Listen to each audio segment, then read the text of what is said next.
Boker Tov, Shavua Tov, j'espère que vous êtes en pleine forme.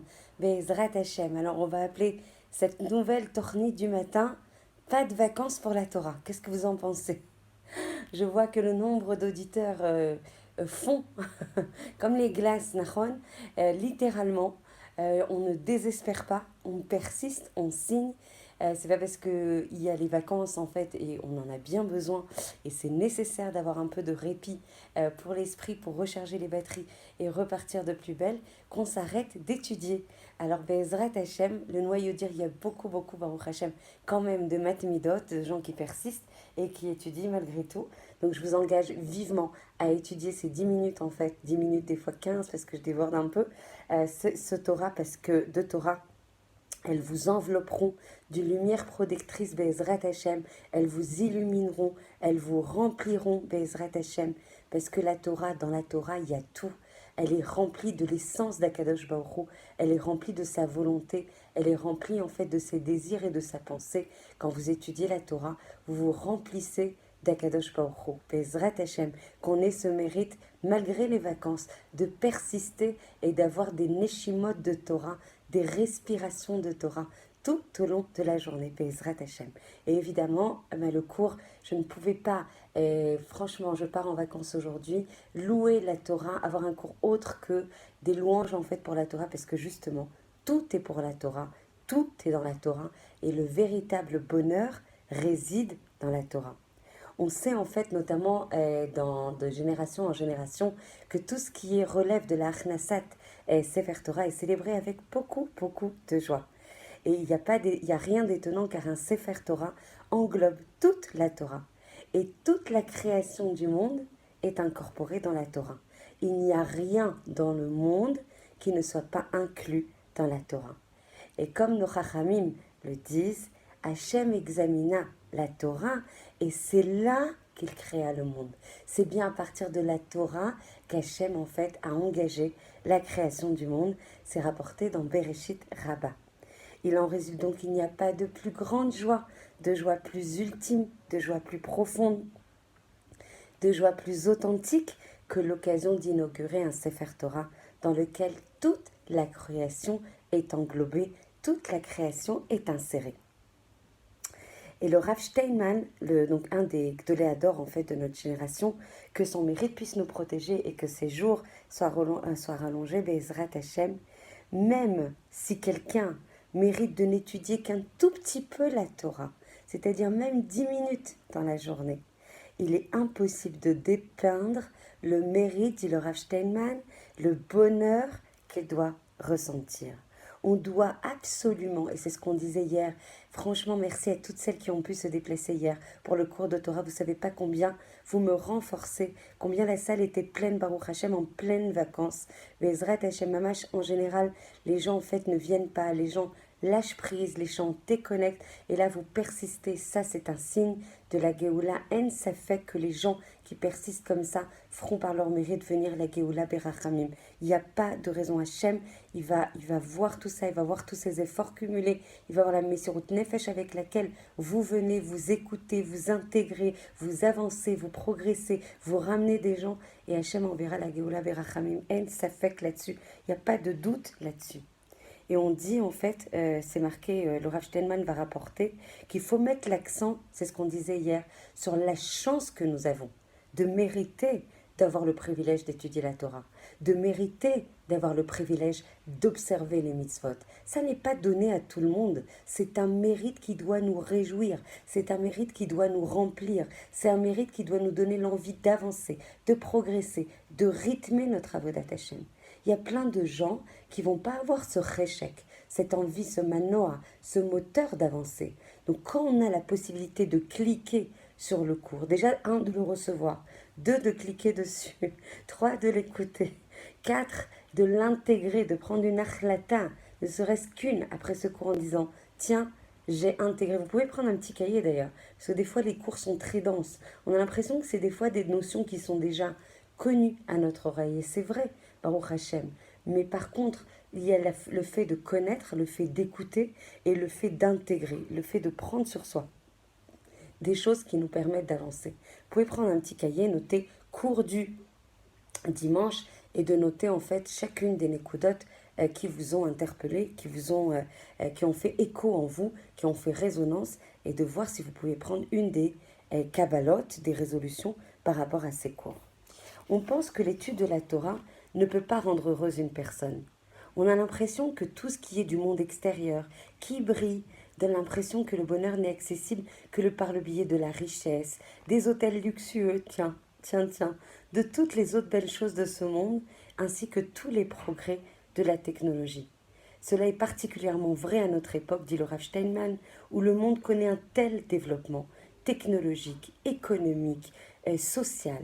Cette situation conduit une personne à croire à tort qu'il n'y a rien de plus important que ces choses-là et qu'elles peuvent être la source de sa joie dans la vie. En fait, dit le Rav Steinman, elle se fourvoie, complètement en pensant que le domaine spirituel ne peut lui prodiguer autant de bonheur. Le prochain propos vise donc à expliquer, dit le Rav Steinman, que c'est le contraire qui est vrai, des concepts que tout le monde connaît probablement déjà. Malgré tout, cela vaut la peine d'en discuter à nouveau et de les réexaminer à un niveau élémentaire. Il suffit de voir ce qui est marqué dans la Gemara, Megillah. On nous raconte que Rabbi Elazar Akapar enseigne que les synagogues et les Baté Midrash finiront par être restaurés en Eretz Israël, ainsi qu'il est écrit dans le mont Tabor et dans le mont Carmel, tout le monde viendra étudier la Torah, l'espace seulement d'un instant, et tout sera rétabli en Eretz Israël. Il s'ensuit logiquement que les synagogues, les Baté Midrash dans lesquels nous lisons la Torah et nous étudions seront restaurés. Et on le voit de nos propres yeux.